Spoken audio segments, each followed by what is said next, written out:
नमस्कार, मैं धर्मेंद्र कुमार प्रगति क्लासेस के यूट्यूब चैनल में आप सभी का बहुत बहुत स्वागत। बात करेंगे वर्दी वाला टेस्ट सीरीज क्रमांक 4। काफ़ी यूनिक प्रश्न है इसमें भी। इससे पहले 3 टेस्ट सीरीज आ चुकी हैं, तो देख लेते हैं। पहला प्रश्न है, सूर्य के सबसे निकट ग्रह कौन सा है?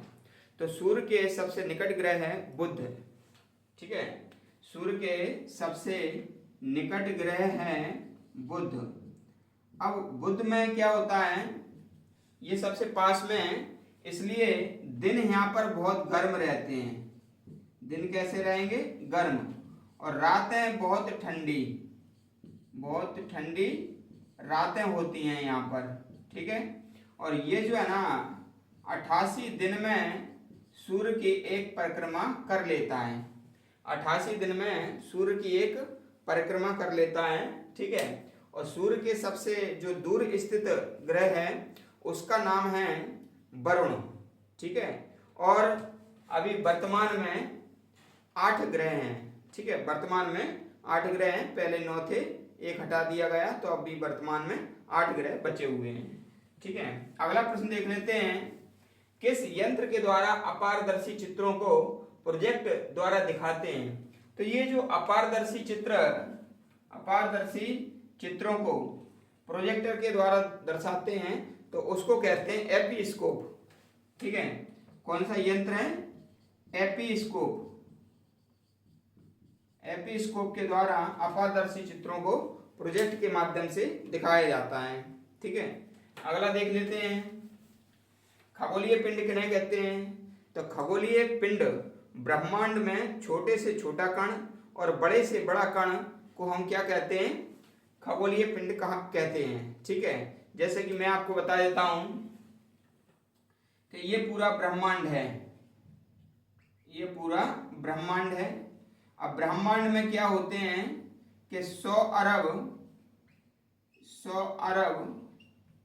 आकाश गंगाएं रहती हैं, आकाश गंगाएं होती हैं।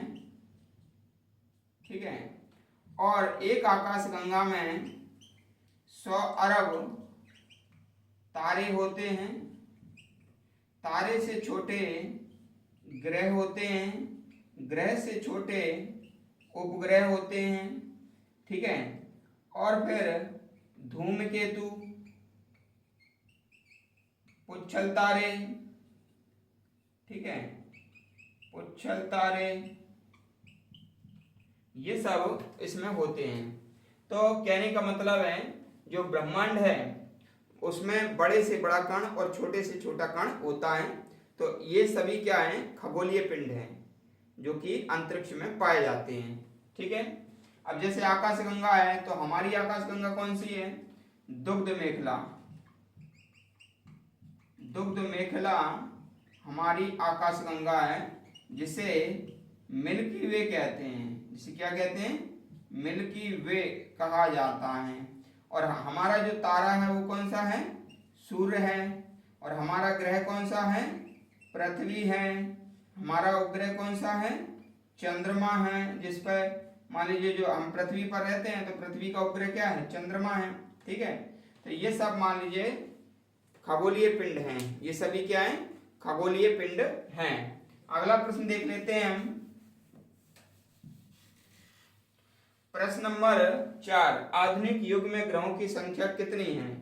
तो आधुनिक युग में ग्रहों की संख्या है आपकी 8, और इससे पहले 9 हुआ करती थी, लेकिन जो प्लूटो है उसको हटा दिया गया है। ठीक है, जैसे कि मान लीजिएगा ये सूर्य है, ये सूर्य है। ठीक है, सूर्य क्या है? सौरमंडल में ये सूर्य सौरमंडल परिवार में सबसे बड़ा होता है। अब सूर्य के बाद क्या है? ये जो बुध है, बुध, शुक्र, पृथ्वी, मंगल। ठीक है, और फिर आ जाएगा बृहस्पति, शनि, अरुण और वरुण। ठीक है, तो ये 8 ग्रह हैं। इनको कहते हैं आंतरिक ग्रह। इनको क्या कहते हैं? आंतरिक ग्रह या पार्थिव ग्रह कहा कहते हैं इनको, और इनको कहते हैं वाय ग्रह या जोवियन ग्रह कहते हैं। ठीक है ना। अब जो प्लूटो था वो प्लूटो था इधर, प्लूटो था वरुण के बाद में, तो वरुण के बाद में प्लूटो था, तो इसको हटा दिया गया है। क्यों हटा दिया? क्योंकि ये जो प्लूटो है जब चक्कर लगा रहा था, तो जो वरुण जो ऐसे चक्कर लगा रहा था सूरज के चारों ओर, जो वरुण चक्कर लगा रहा था, और प्लूटो को लगाना चाहिए इसके जस्ट पीछे, तो ये प्लूटो इसके चक्कर में घुस रहा था, इसके जो राउंड है इसमें घुस रहा था। तो ग्रह का एक नियम रहता है कि ग्रह अपने ही कक्षकों में गतिमान होंगे, ठीक है, परिक्रमा करेंगे, लेकिन ये प्लूटो वरुण के कक्षक में घुस रहा था, तो इसलिए इसको हटा दिया गया। और वह हटाया कब? 24 अगस्त 2024 24 अगस्त 2006 में ये चेक गणराज्य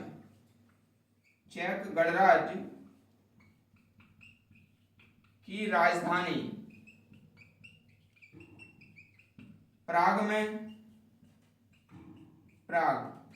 में मीटिंग हुई, तो इसको हटा करके इसे डार्क यानी कि बौना ग्रह नाम दे दिया गया।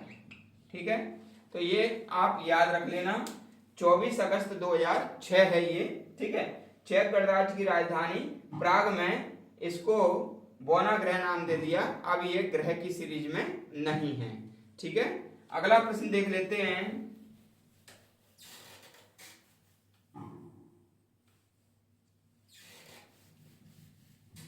ठीक है, अगला प्रश्न है एरीज और सिराज क्या है।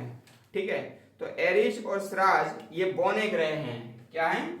बौने ग्रह। और बौना ग्रह वो भी है जो अभी अपन ने पढ़ा था, प्लूटो